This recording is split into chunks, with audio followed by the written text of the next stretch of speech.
ദേവാമൃതം. ദേവാമൃതത്തിൽ ഇനി വാസ്തുശാസ്ത്രം. ദേവാമൃതം. വാസ്തു ജ്യോതിഷപരമായ പ്രശ്നപരിഹാരങ്ങൾ നമുക്ക് നിർദ്ദേശിച്ചു തരുവാനായി പ്രമുഖ വാസ്തു ജ്യോതിഷ പണ്ഡിതൻ ശ്രീ ഡെന്നിസ് ജോ ആണ് നമ്മളോടൊപ്പം ഉള്ളത്. വളരെ സ്നേഹാദരങ്ങളോടെ അദ്ദേഹത്തെ നമുക്ക് ഇന്നത്തെ ഈ അധ്യായത്തിലേക്ക് സ്വാഗതം ചെയ്യാം. നമസ്കാരം. നമസ്കാരം. ഇന്നത്തെ കത്തിലേക്ക് ഡെന്നിസ് ജോയ് സാറിന് ഞാൻ കണ്ണൂരിൽ നിന്നും എഴുതുന്ന കത്താണിത്. 15 വർഷമായി ഇവിടെ വീട് പണിത് താമസിക്കുന്നു. ഭർത്താവ് വിദേശത്താണ്. എനിക്ക് 3 പെൺകുട്ടികളാണ്.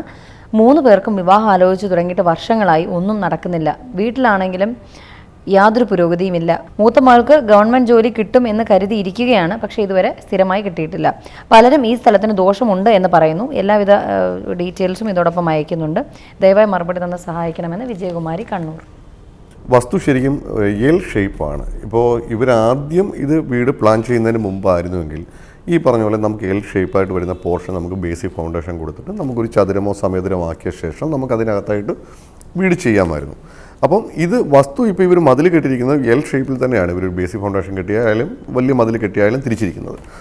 അപ്പോൾ ഈ ഒരു വീടിനെ നമ്മൾ എടുക്കുമ്പം അത് ഫെങ്ഷുയി പ്രകാരം നമ്മൾ ചൈനീസ് വാസ്തു പ്രകാരം പറയുകയാണെങ്കിൽ ഇവരുടെ എൽ ഷേപ്പ് വന്നിരിക്കുന്ന പോർഷൻ കുട്ടികളുടെ പോർഷനാണ്.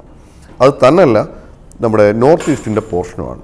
കാരണം കുട്ടികളുടെ പോർഷൻ അപ്പോൾ ഛേദിച്ച് പോയി എന്ന് പറയും. കാരണം വെച്ചാൽ ഇതിനകത്ത് താമസിക്കുന്ന അച്ഛനും അമ്മയ്ക്കും ഈ പറയുന്ന കുട്ടികളെ കൊണ്ട് ഏതെങ്കിലും രീതിയിലുള്ള ബുദ്ധിമുട്ടുകളും പ്രയാസങ്ങളും വന്നുകൊണ്ടിരിക്കാം. പക്ഷേ കിഴക്കുടക്ക് മൂല മുറിഞ്ഞു പോയി എന്ന് വെച്ചിട്ട് കുട്ടികളുടെ കല്യാണം നടക്കാതെ വരണം എന്നില്ല. പക്ഷേ പിള്ളേരെ കൊണ്ട് ഏതെങ്കിലും രീതിയിലുള്ള ബുദ്ധിമുട്ടുകൾ വന്നുകൊണ്ടേയിരിക്കും.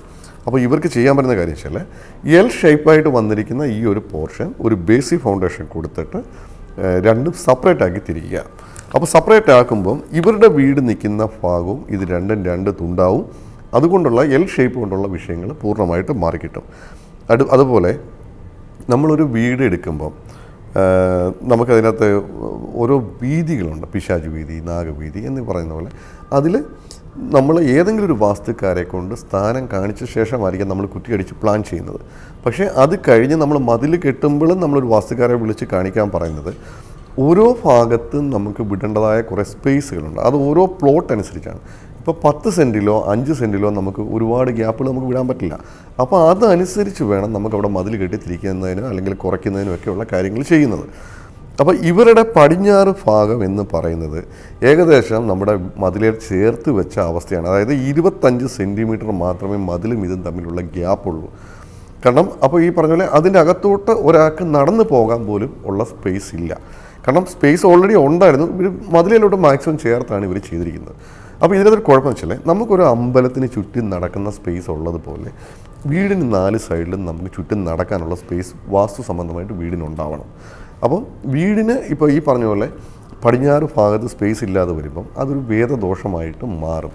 അപ്പോൾ ഈ പറഞ്ഞ പോലെ ഇപ്പോൾ ഈ വീടിരിക്കുന്നതെന്ന് വെച്ചാൽ പിശാചു വീതിയിലാണ്. അപ്പോൾ പിശാചു വീതിയിലൊക്കെ നമുക്ക് വീടിരുന്നാൽ ചിലപ്പോൾ ദുസ്വപ്നങ്ങൾ കാണുക അല്ലെങ്കിൽ പൈശാചിക ഉപദ്രവങ്ങളൊക്കെ ഉണ്ടാവും എന്ന് വാസ്തുവിൽ പറയുന്നുണ്ട്.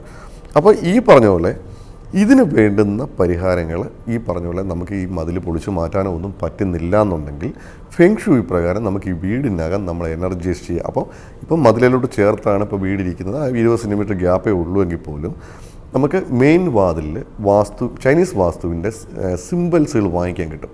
ഇപ്പോൾ വെളിയിൽ നിന്നുള്ള നെഗറ്റീവിനെ ഒന്നും വീടിനകത്തേക്ക് കടത്തി വിടാതെ ഒരു 60-70% അത് പ്രൊട്ടക്ട് ചെയ്യുന്നതായിരിക്കും. ഈ പറഞ്ഞ പോലെ പക്വമുറുണ്ട്. അത് ഈ പറഞ്ഞ പോലെ ഈ വീട് കണ്ട ശേഷം ഏതെങ്കിലും ഒരു ചൈനീസ് വാസ്തുക്കാരെ കൊണ്ടിട്ട് അത് എന്താണ് വേണ്ടത്, ഏത് സൈഡിൽ വെക്കണം. ചിലപ്പോൾ തൊട്ടടുത്ത് ചിലപ്പോൾ ആരാധനാലയങ്ങളൊക്കെ ഉണ്ടെന്നുണ്ടെങ്കിൽ ഈ പറഞ്ഞ പോലെ റിഫ്ലക്റ്റ് ചെയ്യുന്ന സാധനങ്ങളൊന്നും നമ്മൾ അവിടെ വെക്കാറില്ല.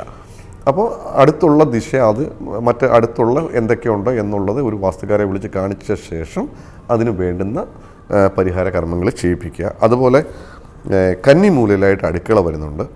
കാരണം അത് തന്നല്ല, കന്നിമൂലയുടെ പോർഷൻ ഒരു 150 സെൻറ്റിമീറ്റർ വിട്ടിട്ടാണ് ഇവർ ചെയ്തിരിക്കുന്നത്. കാരണം ആ ഒരു ഭാഗം ഒരു എറയം പോലാണ്.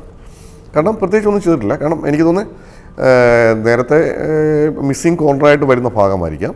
ചിലപ്പോൾ വാസ്തുവിൻ്റെ പലപ്പോഴും പ്രോഗ്രാം കണ്ടിട്ട് ചിലപ്പോൾ അവർ കൂട്ടി യോജിപ്പിച്ചായിരിക്കും. എന്തായാലും ഇപ്പോൾ അവിടെ ഒരു എറയമാണ്.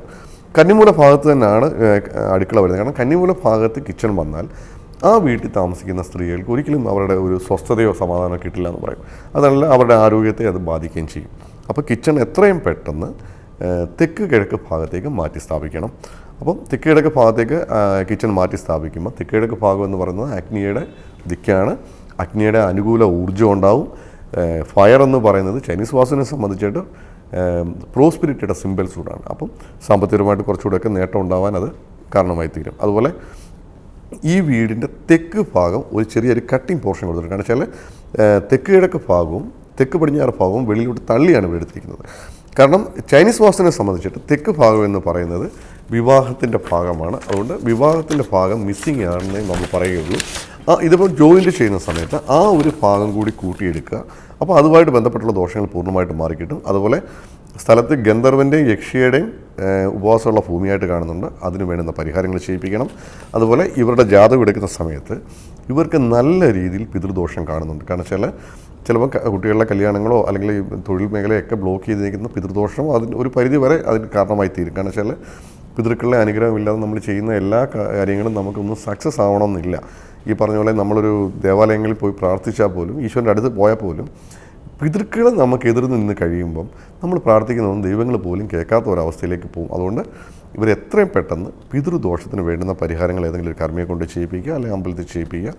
അതുപോലെ നേരത്തെ പറഞ്ഞു വീടിൻ്റെ കിഴക്കുടക്ക് മൂല ഇല്ല. കാരണം നിലവിൽ കിഴക്കുടക്ക് മൂല ഇല്ലാത്ത വസ്തുവിൽ ഇവർ താമസിക്കുമ്പം നിരന്തരമായിട്ട് ഇതിനകത്ത് താമസിക്കുന്ന സ്ത്രീകൾക്ക് ആരോഗ്യപരമായിട്ടുള്ള പ്രശ്നങ്ങളുണ്ടാവാം. ചിലപ്പം ഹോസ്പിറ്റലിലൊക്കെ വിദഗ്ധ ചികിത്സ തേടേണ്ട അവസ്ഥയിലേക്ക് വരാം. എന്തായാലും നിലവിൽ ഇപ്പോൾ ഈ കിഴക്കുടക്ക് ഭാഗം മുറിഞ്ഞു കിടക്കുന്ന ഭാഗം ബേസിക് ഫൗണ്ടേഷൻ കെട്ടി സ്ക്വയർ ചെയ്യുന്നതുകൊണ്ട് ഇനി അങ്ങനെയുള്ള ദോഷങ്ങളൊന്നും ഇവർക്കത് ബാധിക്കില്ല. അതുപോലെ ഇവർ കിടക്കുന്ന ബെഡ്റൂമിൻ്റെ സൗത്ത് ഭാഗം ഫെങ് ഷുയി പ്രകാരം എനർജൈസ് ചെയ്താൽ ഇവർക്ക് വിവാഹ തടസ്സം മാറിക്കിട്ടും. കാരണം തെക്ക് ഭാഗം എന്ന് പറഞ്ഞാൽ ഇവരുടെ ബെഡ്റൂമിനെ സംബന്ധിച്ചിട്ട് ഫെങ് ഷുയി പ്രകാരം വിവാഹത്തിൻ്റെ ഭാഗമാണ്. തെക്ക് ഭാഗം ഊർജ്ജയിലേക്ക് നമുക്ക് എനർജൈസ് ചെയ്യാനായിട്ട് അവിടെ റെഡ് കളറുള്ള എന്തെങ്കിലും ഫ്ലവേഴ്സ് കൊടുത്താലും ഈ ഒരു സെയിം എഫക്റ്റാണ്. കാരണം വെച്ചാൽ തെക്ക് ഭാഗമാണ്. തെക്ക് ഭാഗത്തിൻ്റെ സിമ്പൽ എന്ന് പറയുന്നത് അല്ലെങ്കിൽ കളർ എന്ന് പറയുന്നത് തീയാണ്. അപ്പോൾ തീ സംബന്ധമായിട്ട് തീയുടെ കളറുള്ള എന്തെങ്കിലും സ്റ്റിക്കറോ അല്ലെങ്കിൽ ഫ്ലവറോ അവിടെ കൊടുക്കുകയാണെങ്കിൽ അതൊരു വിഷയങ്ങൾ മാറിക്കിട്ടും. അതുപോലെ ജാതകപരമായിട്ട് കാര്യമായ കുഴപ്പമൊന്നും കാണുന്നില്ല. ഭദ്രകാളി പ്രീകരമായിട്ടുള്ള കർമ്മങ്ങളൊക്കെ ചെയ്തു പോകുകയാണെന്നുണ്ടെങ്കിൽ ഇവർക്ക് കല്യാണത്തിനുള്ള തടസ്സങ്ങൾ പെട്ടെന്ന് മാറിക്കിട്ടുകയും ചെയ്യും. വാസ്തുശാസ്ത്രത്തിൻ്റെ ഇന്നത്തെ അധ്യായം ഇവിടെ പൂർണ്ണമാവുകയാണ്. വാസ്തു ജ്യോതിഷപരമായ പ്രശ്ന പരിഹാരങ്ങൾക്ക് ശ്രീ ഡെന്നിസ് ജോയിൽ നിന്ന് വിവരങ്ങൾ അറിയാൻ ആഗ്രഹിക്കുന്നവർ താഴെ കാണുന്ന നമ്പറിൽ അദ്ദേഹത്തെ കോൺടാക്ട് ചെയ്യാവുന്നതാണ്. അതുപോലെ തന്നെ വാസ്തു ജ്യോതിഷപരമായ പ്രശ്ന പരിഹാരങ്ങൾക്ക് ഞങ്ങൾക്ക് എഴുതി അറിയിക്കേണ്ട വിലാസം: producer Devamrutham, Kaumudi TV, Kaumudi buildings, Pettah, Thiruvananthapuram. ദേവാമൃതം.